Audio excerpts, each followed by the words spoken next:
I think everyone who knows us, who's watched it, has said that, you guys are just being yourselves, and that's great. Like together, y'all are quite crazy, and it's fun to watch. Constantly making my young girl, I would say, happy. Or As women discover their strength is when you realize that, you never had anything to apologize for, actually, yes, and you really should own who you are, be authentic. what it means to me is just be yourself and be unapologetically yourself. Just own your authenticity and don't give in to those bullies, and kind of stand up for who you are, and do that for other women as well, right? Like lift the crown for everyone, I think. So stop thinking that everyone has it easy or they've got more. Focus on your journey, focus on what you can do best. Be believe in yourself. If you really want something, work hard towards it, and you can do it. Because of social media, it's been so great, it's been a boon, of course, but problem is you're constantly looking at other people achieve something. I think life goes on. I think Yeah. you'll deal with, there'll be pain, there'll be grief, but you'll rise up above it. And that is a more inspiring story to me, actually. Not having enough, you are never going to have enough. When you get into this entire mind space that I am enough.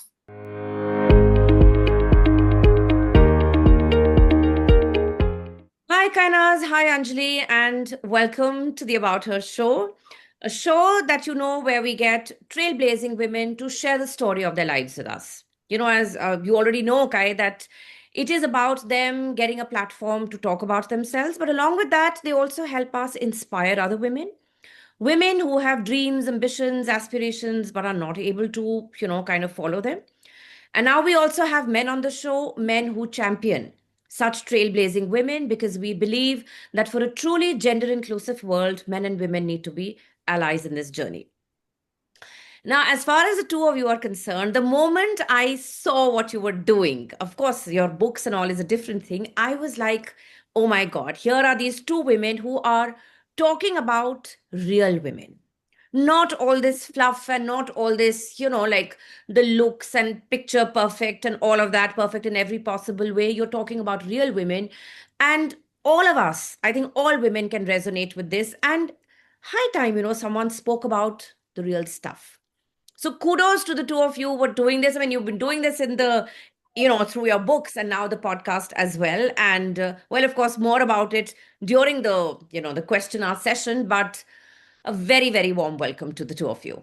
Thank you. Thank Thank you. you. Thank you so much. Yeah. Thank you. Thank you. So, Kainaz, my first question is to you. Now, your career journey from international flight attendant to journalist to author, of course, as I've spoken before about it, it is truly fascinating. So, what part of that journey do you think most shaped your voice as a writer? From my flight attendant days, so yeah, I started off as a journalist, as it's a common knowledge now to quite a few people. I started off as a journalist with, I started off with Tinseltown, which was a film magazine, and then I went on to just for a month, and then I went on to Savvy, and then Times of India, and then of course I was a flight attendant. And I think it's always been about people. Mhm. It's always been meeting people. I've never been like a person to actually sit on a desk job and, kind of, so, even as a journalist, I used to be out there because I was younger. They would always send me on these crazy missions, to go and get this quote from so and so and that quote from so and so. And, I would be traveling all over. I can't imagine that I would do trains and buses and everything at that point because you're younger and you've got this entire, so I think it kind of shaped me because it made me, I won't, I am delicate in my own way, but it did shape me because I kind of relate to so much more because I've also done it like that. It's Yeah. not that I've straight on gone to a flying job and I've seen the world and I'm, suddenly like really posh because obviously we stay in good hotels, you get allowances, you get money. It's easy, right? The Right. job may be tough, but the money is not that bad for a first job. So it's good that I went through that process where I actually traveled and did some hardcore, I would walk to places, I'll go in the heat, now I can't imagine doing that, but Yeah. there were things that you would do. So now you can relate to so much more because you've been there. Right. It's quite a few years ago, but even when I started flying, then I was definitely I'd already I was able to gel with everyone because of that kind of background. I didn't come straight from college into a world where I had to fit into a uniform and, just go out there and smile. I'd already seen this life, which was, even if it was 3, 4 years. It made me, it made me a lot more, I won't say stronger, but definitely more adaptable to many, many other things. So there were a lot of viewpoints that you find along the way. There are passengers that you meet that Right. are like, you won't believe what, you just won't believe, like, walking and they'll pull you by your, that apron or the gilet, they'll pull you and they'll be like, ma'am, or something. And, I would not lose it like other words because I would be like, everyone is different. They are coming from a different, it's just a different mindset people are coming from. So I think that kind of shaped a lot of me, my journey with, not only the journey on of life, but as a person. And of course, I have a lot of childhood things that have also shaped me to the person I am. I attribute a lot to what I was as a young girl. I Mm. feel like it's, I'm constantly, I would say it'll come out later in I'm constantly making my young girl, I would say happy or joyous or whatever I didn't have. I'm constantly trying to, make that girl happy in a way, in a sense, I'm trying to make her feel that, what, I'm here. It's strange, but I think we all are, right? We have this inner child that we all trying to get in touch with all over again when you cross through this. So yeah, so that's how it's shaped me. My journey has been extremely crazy, in fact, but we'll talk about it later. Yeah. Yeah, yeah. So, Anjali, my next question is to you that having lived in South Africa and India, how have those contrasting cultures influenced your writing and storytelling sensibilities?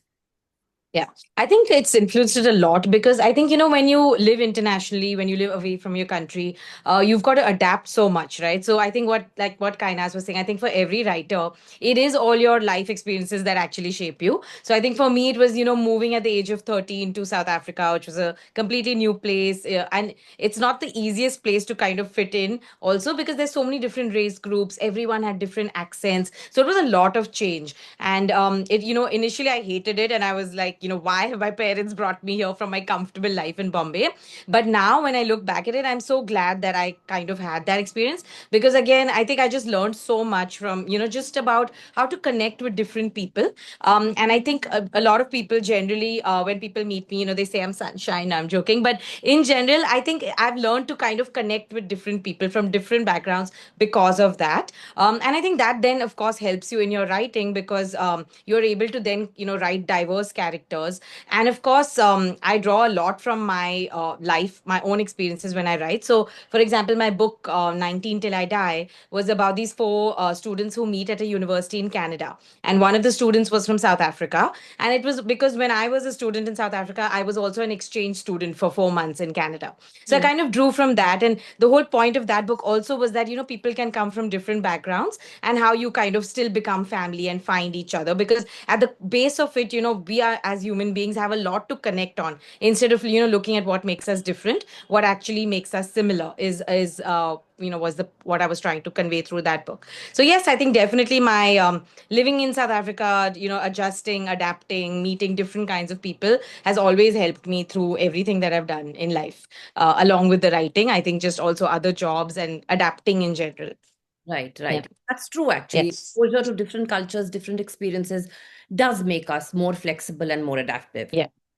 So, for both of you, like as I understand, you've both worn many hats: authors, editors, content creators, producers.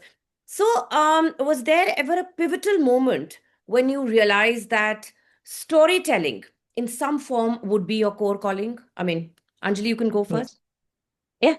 Yeah. So I think, so for me, writing happened when I was about 13 is when I started. I started writing poems and I won a poetry competition in school. I think until then, I probably didn't think about writing very seriously at all. But that was like that first vote of confidence. And then again, in my teenage years, I was busy. I studied business. I was studying something else. But again, I think the writing bug, once it starts, it never leaves you. So while I was studying business, I kind of used to write freelance articles. I've written for papers in South Africa. I wrote for the Oprah magazine in South Africa. I think that was, again, a moment of validation. And I think for me, one of the main moments was actually when a short story I wrote won a competition on radio in South Africa, at the SABC, which is the South African Broadcast Corporation. And then thereafter, I wrote three radio dramas for that radio station. And I think that's when I started thinking of myself as a writer, because my work was out there. I wrote these scripts. It's pretty much like a drama, but audio form. So listening to my words, listening to it come to life, I think that was my major moment, where I felt that, okay, I can do this. I have what it takes to be a writer. And then I think my mom always told me that you should write books. But I thought that that's something I'll do when I'm much older in life, because I wanted to be a TV anchor, which is also something I ended up doing. So I think for me, working in the media was always the goal. I wanted to be on TV, and be this anchor and all of that. And but then, yeah, when I was about 24, I got the idea for Never Say Never, and I sat down, I wrote it, and that ended up becoming my first book. So yes, I think the seeds were always there, and it was just with each, every time something got published or some sort of validation that I got from people who read my work or listened to it through the dramas, is when I said, okay, this can actually happen. Yeah. Right. Hi, what about you? So yeah, so my actually the writing, I think I always had the writing spark in me. I wrote a book when I was 8 or 9. I used to write books actually. I would have these. I still have one or two of them.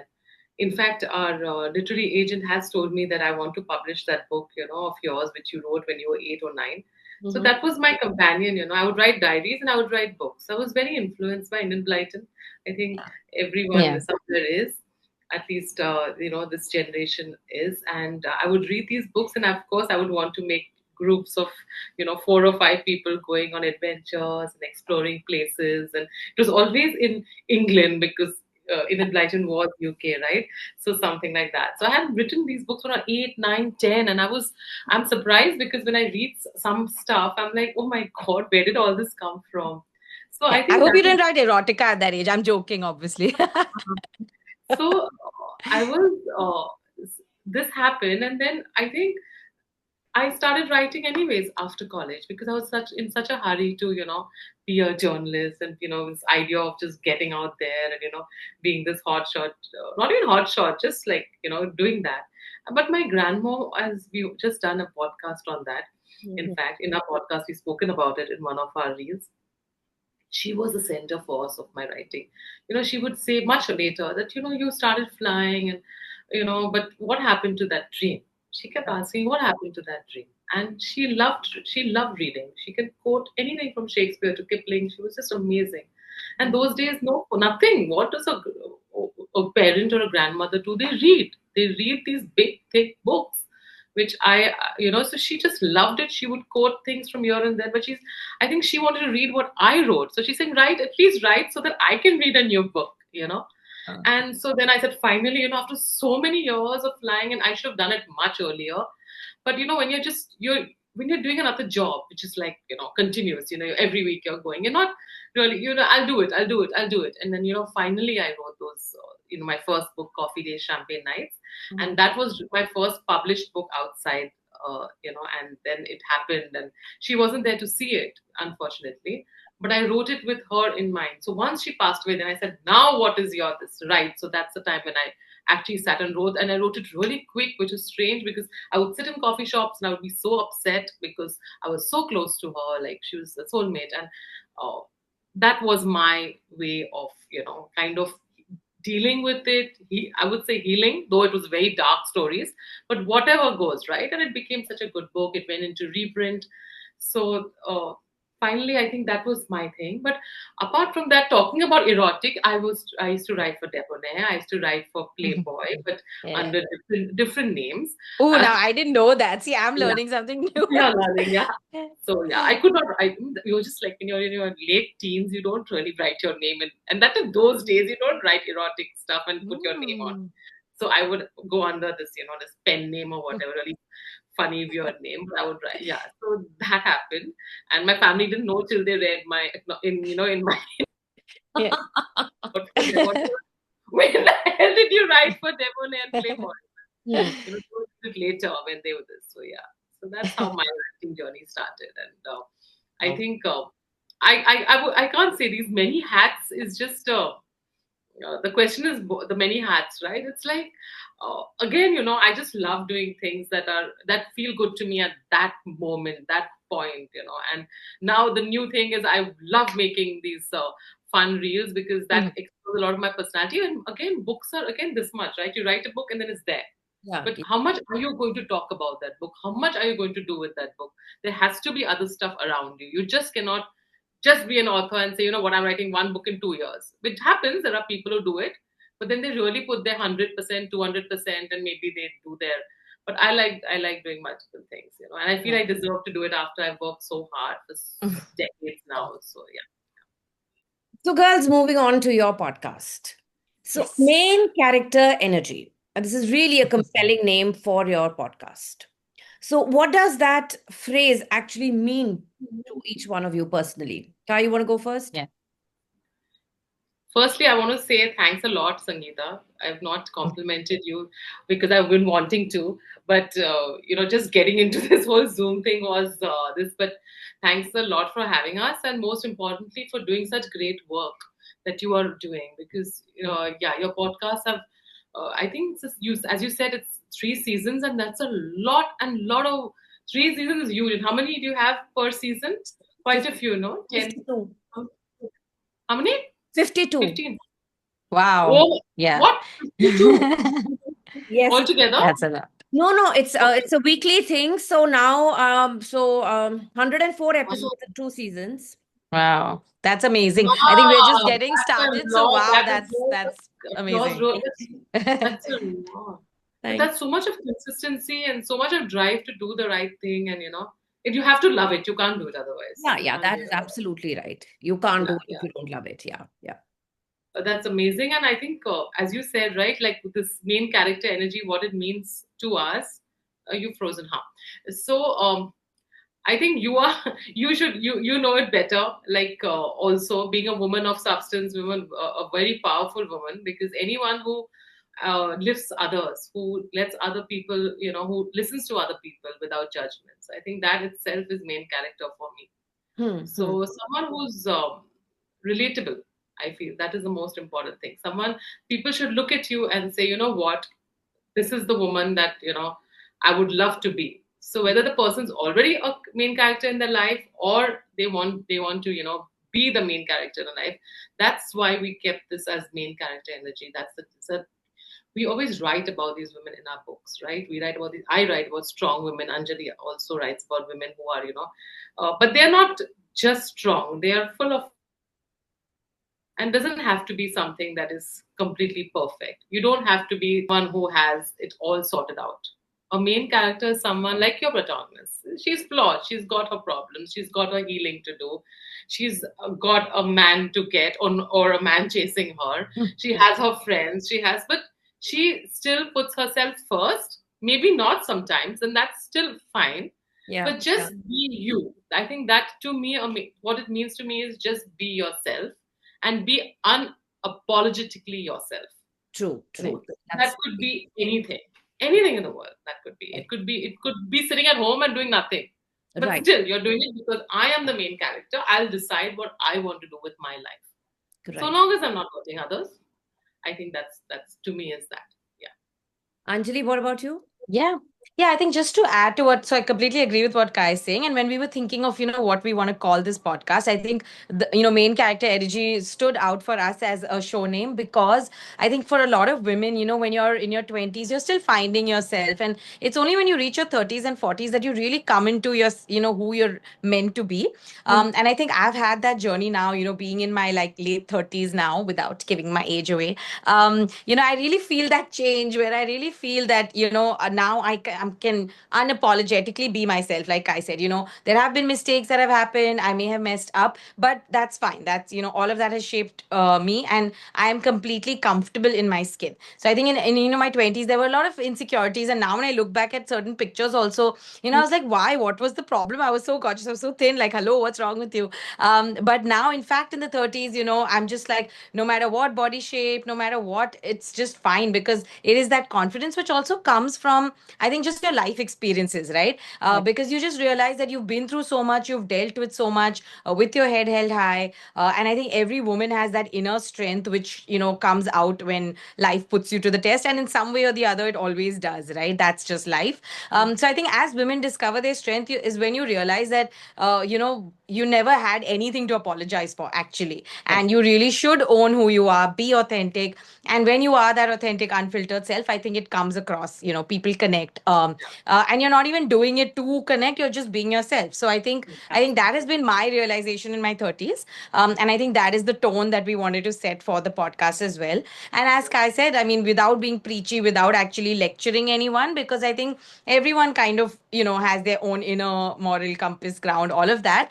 So we just, yeah, we wanted to bring our authentic selves to it, and main character energy was the perfect title, I think, Yeah, for that. yeah. It is. I Yeah, and completely. we said, Kai, we are authors, so main character actually goes with it. Yes. She Exactly. didn't make that connection that strange, and she said, Yeah. I said, yeah, it does. It Yeah. was Yeah. supposed to Yeah. be something else, and then we kind of, this Yes. kind of worked. Exactly. Yeah. So girls, tell me something. Hmm. You are being vulnerable on your podcast, and which isn't easy. Of course, it isn't. So my question is that how do you strike the balance between being vulnerable on the podcast and maintaining boundaries, especially when the stories you share are deeply personal? Yeah, Yeah. yeah, Um, yeah. I, I'll take that first, maybe. But I think because we've kind of been doing this now for a while, in terms of, whether it's being a panelist at a lit fest, or whether it is, doing other shows, or writing, even through writing, right? Because I think even when we write, even though we write fiction, I remember when my first book had come out, I had written about this really annoying aunt who was very inquisitive, and I literally had someone ask me saying, "Is that my mother?" So which I had to say, no, no, no, it's not. Actually, maybe, but that's the good thing Yeah. about fiction, is you can, not really calling anyone out. You can kind of draw inspiration from people in your life. But I think, yes. So when in that sense, when you're on a podcast, of course, it's you, it's your face. You're talking about, things very openly. But I think, yeah, I think we had to kind of, we wanted to be authentic. We wanted to kind of share things that are personal and are real. And I think boundaries are something which you kind of decide for yourself. Right. Which I think personally, I feel like, as long as we're not hurting anyone, as long as we're not actually, Yeah. we're being very upfront. We've kind of spoken about our relationship with our mothers, on the podcast, and we've kind of said, oh God, now we'll go home and our moms will be like, what the hell? But that's also because we have that kind of an open relationship with our families, where we know they're not going to kind of, take it personally. Right. So I think, as someone who ends up, speaking, being a public speaker, or writing, or being out there, that will happen a bit. But as long as you're not being malicious, and you're kind of just being authentic and being real, I don't think that, any issues really come up. Mm-hmm. Yeah. Kai, what do you have to say? Sangeeta, in my book itself is a memoir, so I think I've been so vulnerable there, right? You're writing about so much there, like the way you've been body shamed, the way people have reacted to you towards you when you look that way. I've talked about my relationships, and I don't think many people, even in their memoirs, talk about all their relationships. Right. I've talked about a few, and they want to cover. I've changed names, but I've spoken about the actor. I've spoken about the guy who was bisexual. I've spoken about the Italian man who I had a good time with in in Rome and what happened later. I've talked about me standing on a bar and or doing a pole dance, and that is vulnerable in a way, right? You're actually putting it out there, and I think I was at that age where I don't care. I've done all these things, and I want people to when people read the book, I want them to feel that what we want to be here, or I wish we would have done that. And there are so many people who say, I wish we had this life, because Yeah. you'd be Yeah. surprised how many people really want to have that. But you can have it when you're obviously flying and you're traveling the world. You can do it here as well, but when as when you're in Europe, you're Yeah. abroad, you're like, there's just nothing that you're just in a different experience, right? That they're not going to, it's not going to come back home, and you're not going to like get people saying, what the hell were you doing? No one has questioned me. But so I've always been that way. I've always been so I'm secretive. Okay, that's very strange. So there's an irony of sorts. I'm very secretive, being a Cancerian. I don't give my current real life out. I'm very secretive about my plans. I am like that. So Hmm. for me, it is like getting on social media and actually doing things is is just an opposite of who I am. So yeah, so it's also I'm not projecting a different life, but I'm projecting a part of me. Right. So if you're seeing all these the self-depreciation in humor, I've always been like that. Like on a flight, I'd always make fun, and people would love to come out with me. In my journals, like, no, Kai, when are you coming? Because obviously, like someone who's there and they're real, they want to be around, right? So I won't call it vulnerable. Making fun of myself, and people don't mind that, because once you start giving a message out by talking about yourself, then no one can say, oh, why did you do that, because you put yourself there, right? Right. So who the hell can say that? They can't. They'll be like, okay, I mean, she's actually making fun of her own. I make fun of my own, like, I won't say body, but I'd be like, oh my god, these loose jeans are now become baggy jeans have become skinny jeans. Like, that.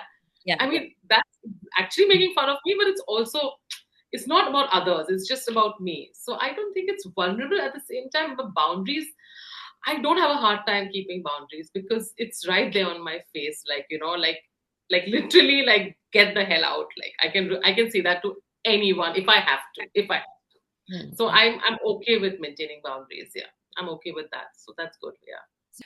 So tell me, girls, what have been some of the most surprising or moving reactions from the listeners of your podcast? How have Yeah. people reacted? Yeah. So I think in general, I mean, what we were going for, as I think, which also comes across through the reels, is, we have a lot of humor and, healthy dose of kind of pulling each other's leg and kind of, cracking up and making jokes. So people have kind of loved that. Yeah. I think we've got a lot of people loving the camaraderie that Kai and I share. And you know what Kai said, actually, because we're not pretending. I also am that person who's always making jokes, and I also have like that self-deprecating humor, always cracking jokes and being kind of the entertainer. So I think everyone who knows us, who's watched it, has said that, you guys are just being yourselves, and that's great. Like, together, y'all are quite crazy, and it's fun to watch. Meanwhile, I think what I've also liked is that people have also related to the parts where we've been a little more, as we've discussed, vulnerable, or, actually discussed things like, self-esteem, and how, when you were a child, and if you didn't have that, and you didn't feel confident because you didn't have people building you up, how that can take a toll on you. So Right. I've had people saying that I'm so glad you're talking about this. And, because I think in general, women, as we said, we're so strong, we have so much going for us, but so many of us have imposter syndrome. So many of us feel that, we're not good enough, we shouldn't be there. Whereas men, I don't know what it is, but they're just naturally confident. The average guy who doesn't have anything great going for him will still be like, I'm amazing. Yeah. But women who achieve so much will still be a bit like, I don't know. And that translates to every sphere of our life, right? Along with, as much as it can happen in your relationships, but also in the workplace, right? In terms of asking for what you deserve, and in terms of like asking for money, and when you're negotiating for a job salary, men will do it so confidently, whereas women will always be a little hesitant. And I think a lot of that is changing as women are kind of coming into their main character energy and saying, no, I deserve this because I'm good. So I think I've got, that's the kind of feedback we're getting, where people are loving that we're talking, we're being real, we're being vulnerable, but we're also kind of talking about these things, which I think, as it, it's so important. I think for women, what I've realized also, is that women, bringing women up is the most important thing. So if we can form that network where we are, telling women that, we're here for you, we've also been through these struggles, Yeah. and just being our real selves, I think that makes a huge difference to people, Yeah. because I think we all go through these things, right? So yeah, I think it's been great so far, the Yeah. feedback. Yeah. Good to know Yeah, that. it's resonated with people. It has resonated a lot. In fact, Yeah. people have been Mm. DMing and saying that, I can't believe you said this, and we've been Mm. putting out these short little clips because it's easier to watch, Yeah. for Yeah. them, and because the kind of followers that we have also are, they're the, how these 20s and 30s, they don't have the, like, they just want to like quickly look and say, so it's like an important message that we give. So Hmm. I think it's real, and also because we are ourselves, right? People really like that. I think people cannot, like, I'll tell you honestly, I would never be able to do what you're doing, Sangeeta. Never. I don't think so, because no, because it requires patience, consistency, research, and that's just not me, right? So if I start doing something like that, which is, you know, it will maybe one, two. I will not sound fake, but I won't be in it, right? And you can see that. Now Yeah. people can see Yeah. that we are enjoying what we are doing. We Hmm. enjoy making, making people laugh. We enjoy that. I'm not saying that we are stand-up comedians, no, but we enjoy making people do that. But I would never be able to inspire someone like you are, because you're a woman who's known to hold her ground, who encourages, as I've already told you, encourages people to talk. So I think it's a different niche that we have kind of, the main character energy podcast is like a, it's more about just getting people to, like just smile a bit and to just feel like, you know what, oh yeah, that's happened to me, oh yeah, that's happened to me, but in a different Yeah. way. We're Yes. doing it in a different way. So I think, Hmm. I would, yeah, so I would never, so it's like being authentic and being true to yourself. So I would not want to do Yeah. something that is, like for like a 45 minutes 1 hour podcast. For me, who I think I do have attention deficit for sure, I don't think I would be able to do it. Not at all. Like I'll zoom. You must realize I zone off. Like I would just zone out. So yeah. So that's it. Yeah, I guess we end up doing what we can and what we want to do. That is there. Exactly. Yeah. Yeah. Yeah. So your content, it often reflects, like we've just spoken about, bold, relatable, and layered portrayals of women. Now, do you feel there's enough space in mainstream Indian media for women to be messy, flawed, and real? Because that is real after all. It's Yeah. tough. It's tough though. Yeah. It's tough. Yeah. People still want to see. Yesterday only, Anjali and me were having a conversation. We had gone to shoot another one of our things, and that time only she was like, people still, there is still that bit of shallowness, I would say, with the lack of better word, or some expectation that, like if you look in a particular way, Hmm. people will watch more. If you dress a particular way, they respect you more. So we are still in that society where we're not that deep to say, you know what, she can come just as messed as she was. Okay, they laugh, but you may not. But the followers and the people and the views may come more if you are, if let's say I'm wearing this and I'm told them about my outfit. So see these lifestyle influencers, bloggers, they do so well. Why? Because they're standing there, they're telling you what, where you can get this from, where you can get that from, and that's it, or Yeah. something really random, but they're dressed up in a certain way, Hmm. or they present themselves in a certain way.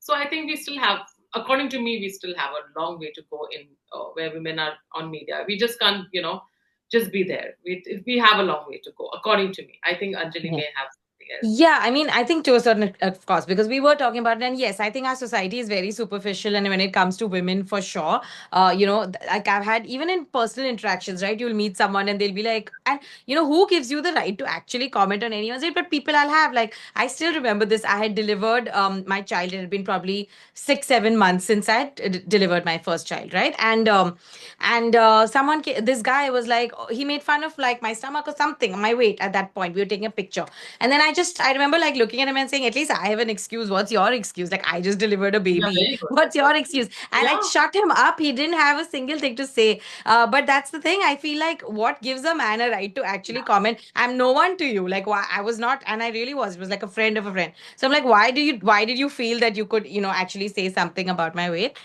So I think, yes, it's a superficial society.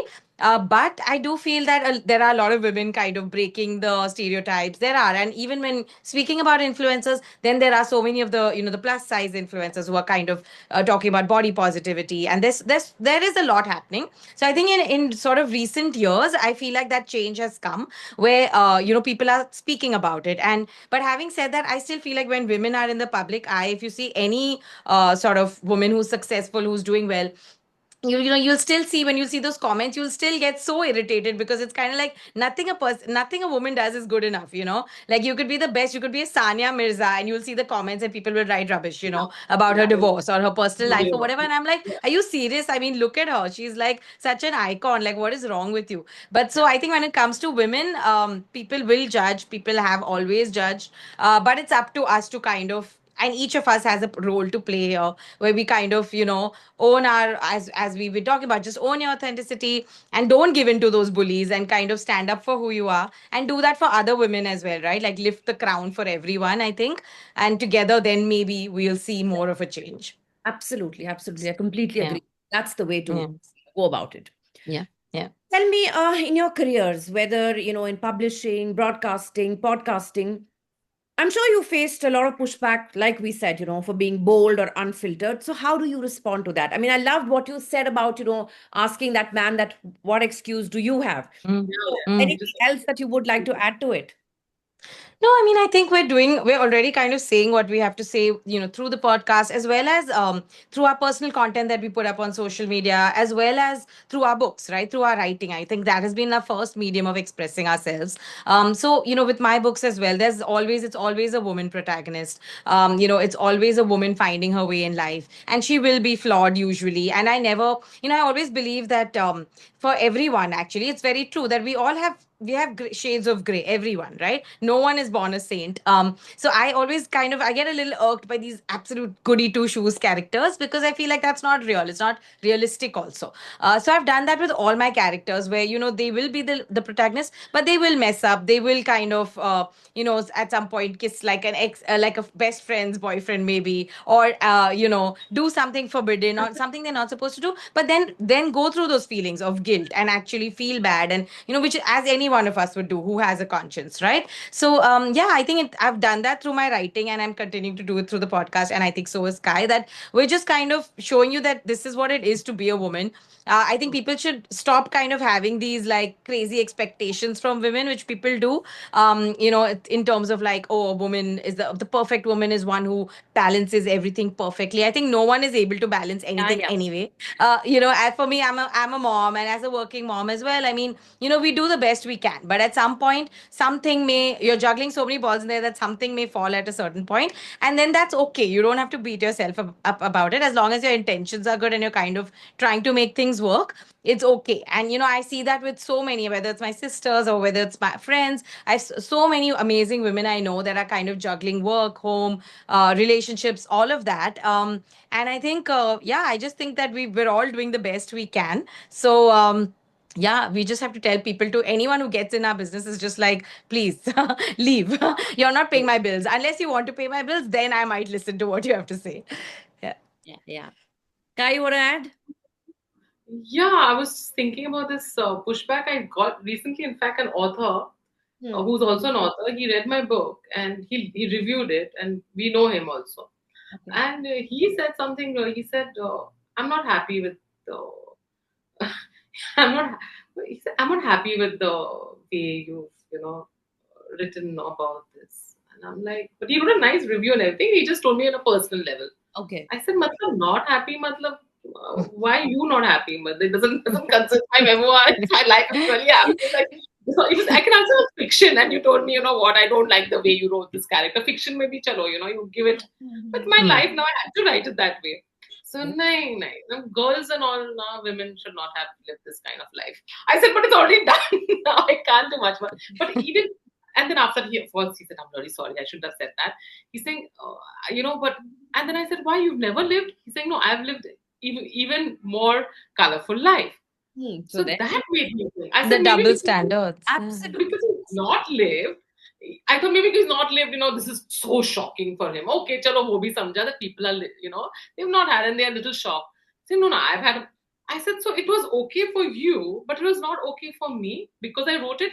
No, but generally, even otherwise, you should have not.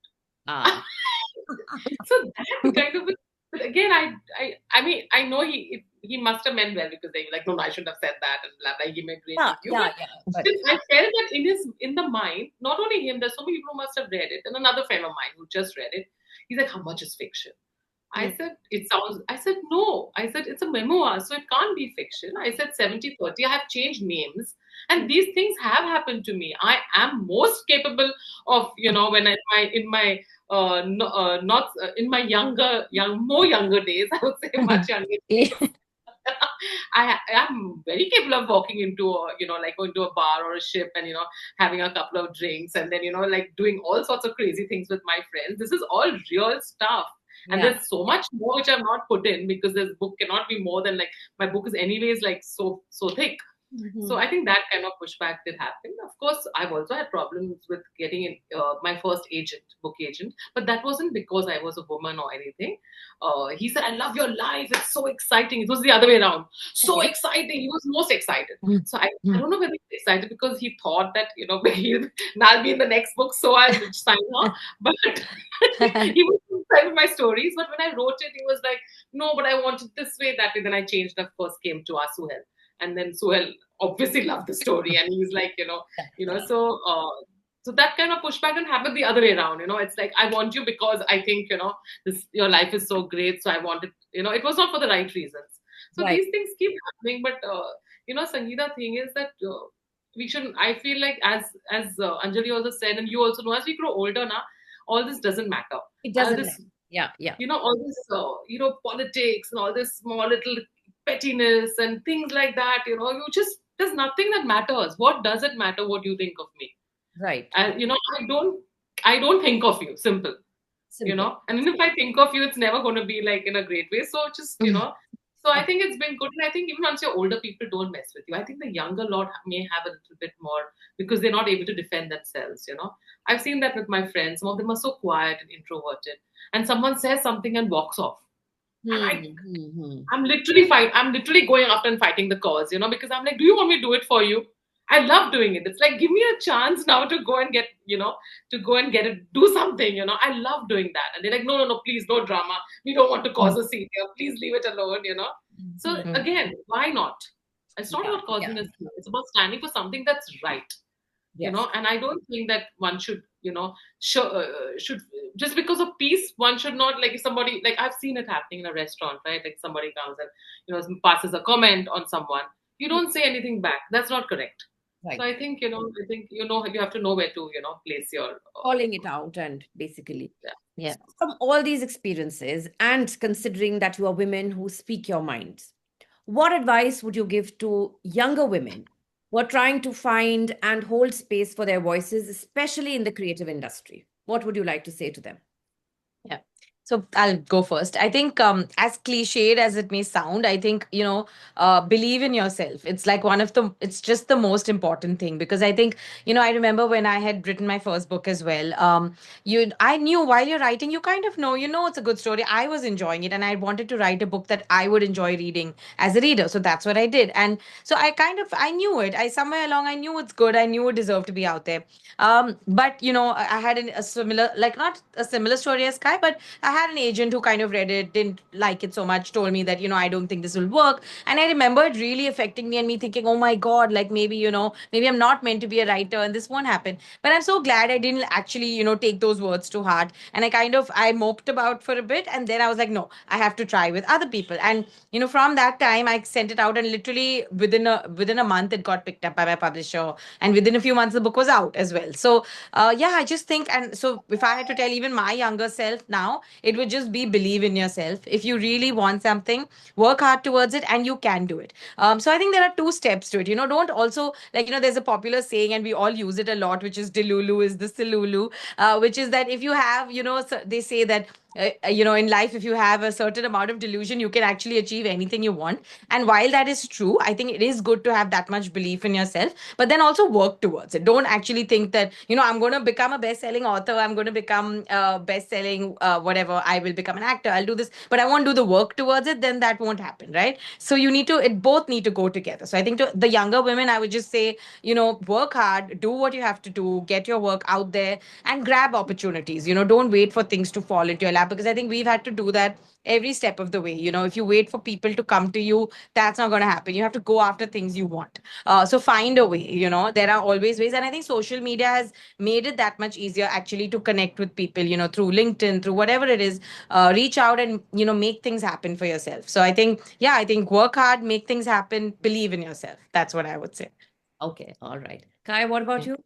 I'll make it short and sweet. For me, I feel she said a few points, and I can add to that actually that stop competing with others in your same. It's sad, because of social media. It's been so great. It's been a boon, of course, but the problem is you're constantly looking at other people achieve something. Yeah. It may not even be true. This is what I tell the youth. It's not true. It's not true. I am not going out every single day, and in, I am doing it, but it's not to the extent that you think. I'm putting it up accordingly. I'm putting up this on this day, this on this day. It's not happening currently. I'm Hmm. breaking, like, so I'm breaking certain, I'm just showing a part of me Yeah, yeah. on social media. So stop thinking that everyone has it easy or they've got more. Focus on your journey. Focus on what you can do best.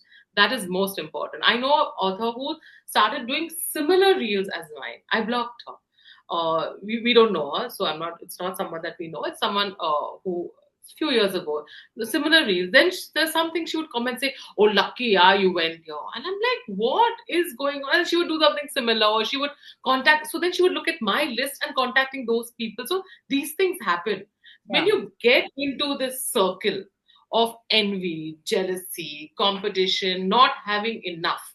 You are never going to have enough. When you get into this entire mind space that I am enough, as a person, I am enough, I have all the resources, I have no excuse not to do my own. There's no excuse in the world. Okay, I don't know what to do. Today you have ChatGPT, you've got AI. Ask the questions, take help from people, and do it.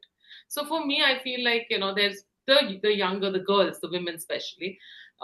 Stop looking at these lifestyle influencers. So oh, she's not got a perfect body. She's showing you a part of that. Or even if she does, she herself is so complex. Maybe inside, she's got 10 other problems. She Yeah. may have a husband who's whatever. I'm just saying, she may have a husband. She's not working out. She may have an in-law, or she may just be someone who's confused about her own life or sexuality. You don't know what they're really going through, what they've been through to get here. So there is no way in the world. Just it's your journey, your path. Just focus on that. That is the only thing I would say. And of course, you being true to yourself is one of the things. You can look at others and get inspiration, but Right. then constantly looking. I see people viewing, and there are people who I see people like literally it happens to me so much. It irritates me so much. And one of my friends like, what, mimicry is like, the best part. Imitation is like, Yes, they're form of no, flattery. no, Yeah. they're not doing that. They just faint. Like, it just They- gets on my nerves. So True. yeah, so just be yeah, just follow your own. That's it. Right, right. Make your own rules. So, girls, as authors and editors, what do you believe makes a story truly memorable in today's attention deficit digital world? Yeah, that's Yeah. a hard Yeah, I think I'll take that as well. I think for a story to be good, I think it's always been about the plot and the characters. I think it'll always be that. Whether, we're in today's times or we're talking 100 years back, the kind of books that people remember or the stories that you remember that will stay with you will always be because you connected with something there, right? Either you loved the character or you hated the character, but you felt something about the character. If, while reading you couldn't be bothered, that means you've not made that connection as a reader.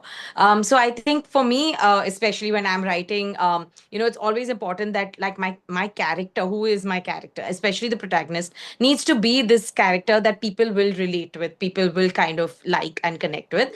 And because I write contemporary fiction, it is romantic comedies, it is slice of life. I feel it's so important to reflect the times that you're writing about, right? So for me, and personally as well, I've never believed in this kind of mushy love, like Romeo Juliet, he Ranja. Like if someone leaves you, you will go and like jump off a bridge. That has never been. I don't believe in that. I think life goes on. I think Yeah. you'll deal with. There'll be pain. There'll be grief, but you'll rise up above it. And that is a more inspiring story to me actually. So when it comes to writing about relationships in my books, I've always kind of shown. I've depicted the complicated relationships that exist. That love isn't as easy as it used to maybe be back in the day. Everyone has so many options these days. People are confused, and it is also normal to kind of feel that way. So I think that is the kind of I've tried to always reflect relationships as they are. Reflect the times you live in if you're writing contemporary fiction, right? But more important than anything, I think it's always been those characters. Like the characters have to be. So I think for me as well, the people have always enjoyed my books because the characters are relatable, and as I mentioned, because they're not these perfect goody two shoes. They have shades of gray, they do make mistakes, but they own it up. They own up to it, they try to correct it, they kind of. So that's when people actually kind of relate to it. And yeah, I think my favorite kind of protagonist has always been this person in their 20s searching for their true calling, not knowing what they want to do in life. Also, because that's kind of been who I have also been. As you said, because have donned so many hats. I think it's also because I've also always kind of been like, what is that one thing that is going to give me so much satisfaction, and that one true calling. And I've had various jobs, trying to find that, which then eventually I realized it's actually writing, and I'm so glad that I found my passion and my kind of calling in that sense. But yeah, so I think it's very normal to feel that way. And so I think it's just reflecting things that people can kind of relate with. Creating those relatable characters will always kind of make a difference to people, and will make people want to read. Even people who are not big readers will then read your work and enjoy it. So yeah, that's been my thing. Yeah, yeah. Kai? Yeah, sometimes I just feel we don't, when you write, I've heard authors saying I write for myself. And I want to publish this book for myself. And that kind of makes me feel like, why? If you just had to write a book for yourself, why have you wasted the time of the publisher, the money of the publisher, Mm. printing your 500 books or 1,000 books or whatever, and not doing anything about it? That's just not fair. Okay, if you want to write for yourself, write in your journal. Right. Why did you want to put it there and see just because you want to see it in a bookshop or a book? That's plain stupid. Mm. So I've told that to a couple of people who've come. I said, but why? That just shows laziness to not get out there and tell your story. If you've written something, you want to share it with other people. Maybe one person, maybe 10 people will like it. Maybe 50 won't like it, but at least those 10 people are going to feel something good when they read it, or bad, or whatever emotion. So I think when you write, my main thing is you have to draw emotion. The moment, any kind of emotion, anger, pain, sadness, love, the moment you do that when you're writing, I think you need to have, any story has to have emotion. Without emotion, at least for me, I know certain books don't. Certain books are like very cut to cut. Some of these management books, so that's a totally different genre. I'm talking about fiction or even non-fiction. You need people to resonate with what you're saying, a bit of it at least. Either they should feel, oh my, as I already told oh, you know what, I want to be this person, I want to be a friend of this person, or at least I want to feel good after I read it, or I want to feel like irritated and angry, but I have to have some emotion after I read it. This Yeah. is really important in a book. And of course, please, like I always tell the authors, please write for others as well. It's not only for you. Think about think about a friend of yours. Is your friend and your friend in your life is totally different, right? Like you may have a friend, Sangeeta. She has a totally different. They're living different lives completely. So you have to merge these two, yourself and that person, right? You have to make something which she's going to enjoy reading as well. So certain characteristics, and make them different. Don't make it linear. I don't like, as Anjali's written like so many more books than like she's written four. How many books, Anjali? Yeah, Five? four out work, and Yeah, then four. others are going to come out soon. So, Yeah. and she's written like, so it's, I'm sure everything of all the other the side artists in her book, and lack of another word to say, they all have different kind of, even in my book, I've got like friends. All my friends have different lives. One is Mhm. chasing something else, one is married, one is this. So, right, at least every character, give them something that, tomorrow Yeah. people can't relate to me as a flight attendant, but they can relate to the girl who's working in an NGO. They can relate to the other Mm. girl who's fighting some kind of a life threatening disease. Somewhere you have someone, oh, I know this person like that. Yeah. So Yeah. it's like a connection that you make. So I think that's really Mm. important as an So, girls, finally, what's next for each one of you? I mean, either as individual creators or together as the dynamic duo. Yeah. So yeah, I mean, firstly, of course, with our podcast, we kind of want to keep doing this, keep kind of creating amazing episodes and get them, the message out, keep entertaining as well as, hopefully adding meaning to people's lives. So that's something we definitely want to keep doing, which we will be doing. Personally, I've got my next books, which should be out hopefully soon. So there's a fiction and a non-fiction, and yeah. And then I've also recently worked on a short film, which I've kind of written with someone. So hoping for that to be out soon too. So yes, a bunch of things in the pipeline that I can't talk about too much, but hoping for things to come out soon so people can see for themselves.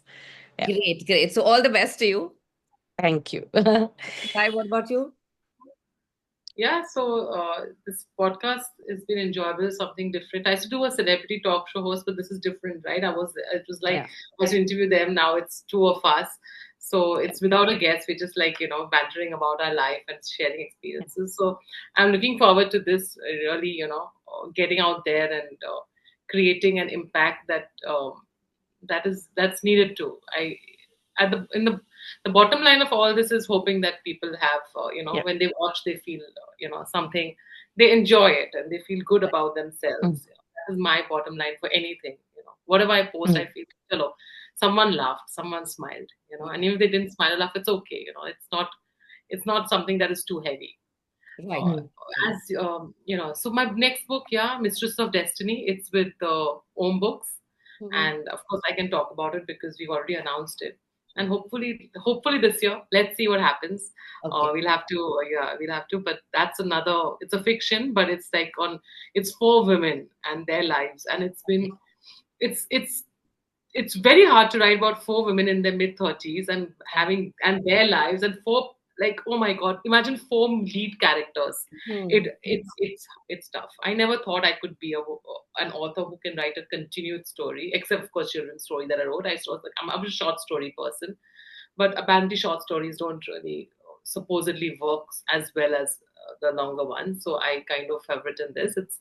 It has been, I won't say hard, but it's challenging to write about four people. So I think that book, and then once that book comes out, of course, promoting it, marketing it, Yeah. etc., Yeah. Yeah. and editing my magazine, Reader's Choice. That's one of the things that I'm executive editor. So I don't really edit it. I get people to write for us, or we interview, and then the lady with me, Sunita, she assembles everything, and she does the editing and the layouts and all. So I just do the easy work of getting people, which I like doing. I like helping everybody. I love doing things that We know that. We know that. yeah, yeah. Mm. I just feel Yeah. like every time you go, like you have to pay so much. You have to pay so much. You have to pay to be good. You have to pay, even if you're talented. You have to pay. Right. Which is fine. You can pay if you have the money, but then why should you if you can, like Yeah. something small. So that's my contribution to this literary world. And yeah. So what else on the personal front? What else can I say? There, it's just like yeah. Yeah. So Okay. I've been, yeah, yeah. So That's it. At the moment, let's that's it. Maybe a little more, but that would be later. Yeah. all Hopefully, right. All the best to you let's. as well. Thank you. You too. Thank you. Thank you. So, girls, while we are, of course, it's the end of the conversation, but not the podcast because I still have the rapid fire round. So, with Yeah. Right. 5 quick questions, 5 quick answers, you don't get time to think, and I'll decide who goes first. All right? Okay. All set? Done, Yes. done, done. Let me get this. Okay. The first one. The first word that comes to mind when I say main character energy, Anjali. I think Kareena Kapoor. Okay. Oh. I was Kainaz. I was going to say. I was the only name that came to my mind. Okay. I'm very humbled at it. I'm very humbled at it. Yeah, we know. Yeah, we can see. All right. The next one. A city that inspires your creativity. Kai. Mumbai, totally. London. Okay. All Sorry. right. Oh Anjali. my god, I wrote all my books there. My books are Yeah, written I there. think it's Mumbai. I actually written all my books here. Even though I did live in Delhi for 3 years, but I think yeah, Bombay is home for me, and I think this is the city where it's Okay. all happening. So All right. The next one. Bold, sassy, or soulful. Pick one that defines your writing best. Kai. Bold. A Okay. little bit of all, but bold, I would say. Bold, raunchy, racy, everything. Yes. Anjali. sassy. Yeah, I'm all about the wit and yeah. Okay. All right. The next one. If your life was a movie, what would the title be? Anjali. Main character energy, obviously. No, but you know what? My first book was called Never Say Never, and I think that is apt for my life's thing as well because I think life just surprises you. So things you never said you'll do, you end up doing sometimes. And yeah, you make plans and anything happens. So yes, never say never. Okay. Yes, ma'am. What about you? My book is already written. My book, so Who Wants to Marry Kaiju Swat is the name. But I would say, another word, like would say stupid Cupid with a K, because I'm always like I'm really, yeah, I've been really stupid and Cupid in terms of the department of the personal relationships, I would say. As smart as I am, otherwise, total idiot out there. Chasing red flags all day. Whoop whoop. No. Yeah. Red flag. That's my thing. I'm wearing red. You know what? It also. gives great material for books, so it's all good. Yeah, all good. Okay, finally, one thing people misunderstand about you, Kai. Oh my God, what they misunderstand about me? That I have it all together. I mean, not no.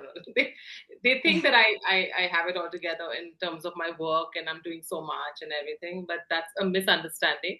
It's a lot of hard work, and there are days when I don't feel like doing anything, and these are also sometimes a cover up for your mind that is not really a very gleeful mind. It's just a cover up. So that's something that people think that I have a very happening life. It may be a bit of a misunderstanding. Okay. Thanks to Instagram, we make our lives happening. Yeah. Anjali? I think, because as I said, I am someone who's always laughing and making people laugh and, cracking jokes. I think people think that, I haven't experienced pain or I don't feel things deeply. And that's not true at all because like every human being, gone through my fair share of trauma and more. But I just rather, I believe life is too short and you rather laugh and you kind of, we're all here for such a little time that you might as well live it up. So make lemons while, whatever, when life gives you lemons, make lemonade. Lemonade. That's been the motto. Tequila, So I think people are yeah. Tequila. Tequila, lemonade, whatever you want to make with the lemons. But yeah, I think so people misunderstand that that there is that there have been say tough moments or that I've gone through tough things because I don't show that part of my life to people. Yeah. All right. So what should I say? Thank you so much. Thanks for having us. Delightful conversation, which I always knew this was going to be. I mean, there's no rocket science having the two of you together. I mean, my earlier podcast with you, Kai, was of course such a delight. And when I get two similar people, I have no word. Hey, double trouble. No. You did really well, no, Sangeeta? Double delight. Thank you, Sangeeta, for having us. But thank you. The podcast did really well, no? That one which we did together, which was really surprising. We just suddenly are on YouTube, the views shot up, and she was saying that it was really nice. It was really. Oh my God. Girl, you're drawing all the followers and viewers, I tell you. Why do you think I wanted to do the podcast with you, girl? No, but but thank you. Thank you for being there. Thank you so much, Sangeeta. It's been so much fun. Thank you. And all the best to you and your wonderful show. This is the most. Thank you so much. Having me for the second time. So see, Anjali, second time. She's the veteran. But no. Thank you for tuning in to the About Her Show. If you enjoyed this episode, there's plenty more from where that came from. Our previous guests have shared some amazing stories, so be sure to catch up on past episodes. To keep up with our inspiring conversations and to never miss an update, hit subscribe, rate, review, and share the love. Follow us on social media for some great content, and don't forget to check out our website www.aboutherbysangeeta.com for stories that resonate, inspire, and empower. Know a remarkable woman or an inspiring man blazing a trail? We'd love to hear from you. Drop us a note at web.abouther@gmail.com and let's bring their story to life on the About Her Show.